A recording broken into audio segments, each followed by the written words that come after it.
Assalamu alaikum. Today we are starting our first lecture with very basic concepts of chemistry.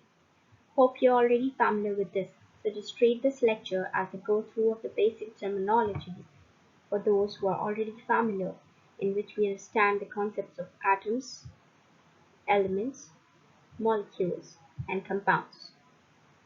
So, what are atoms? They're the smallest building block, means that it is an essential part or can be referred to as the basic self of which the matter composed of.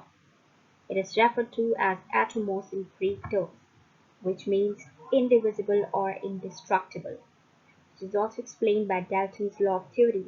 However, it was violated further, but despite of this, we consider an atom to be the fundamental base of matter.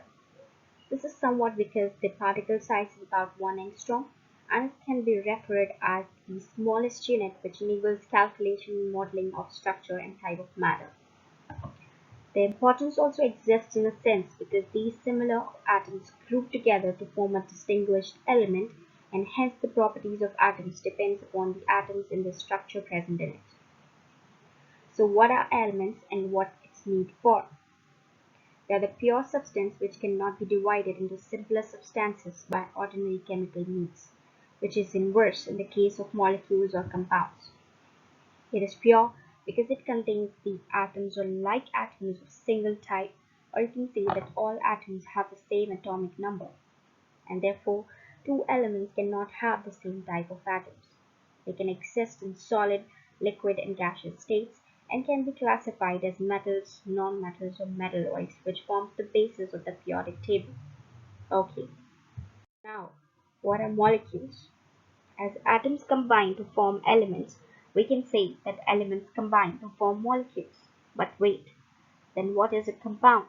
Let's see them together. We can say that when similar elements combine to form molecules bounded by weak or molecular forces, but dissimilar elements combine by ionic bonds, which are obviously strong forces to form compounds. It can be further highlighted by considering that molecules can have two types: homoatomic molecules, which comprises of the similar elements like oxygen, hydrogen, nitrogen, which only comprises of molecular bonding, and heteroatomic molecules comprises of the dissimilar elements, which involves either molecular or ionic bonding.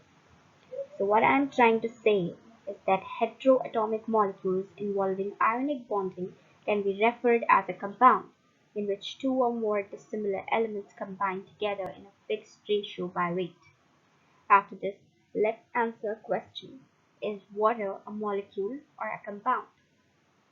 Since it's composed of dissimilar elements, we can say it is a compound, but on the basis of involving molecular bonding, it falls in the category of molecule. Hence, we can say it is a molecule. It can be further highlighted by considering two different types of atoms A and B, which constitute two different types of elements. When these elements combine together, they form molecules, but when these two or more dissimilar elements combine together, they form compounds, and that's how it works. That's all for today. We'll come up with the further elaborations of the basic conceptual chemistry. Till then, stay tuned and don't forget to subscribe the channel. Thank you.